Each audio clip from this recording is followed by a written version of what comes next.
Hello there YouTubers, back again with another video.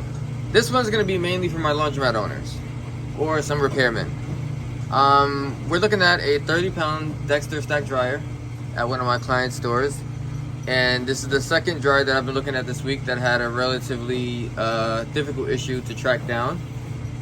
And if you run into it, this is going to help you out a lot. Now, if you have a dryer that won't start, you check the capacitor, you check the cell switch, you check the door switch, all the things that the people, mainly routinely tell you to check.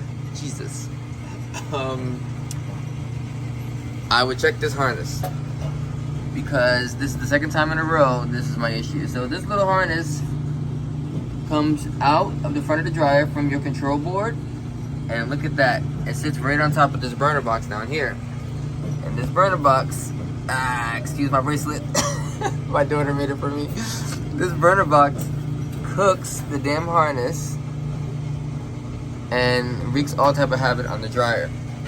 So if you're having a weird issue with your Dexter dryer that you cannot figure out for the life of you, hopefully you run across this video, check this harness, and more than likely it is your problem. Alright, have a good day, hope this helps someone.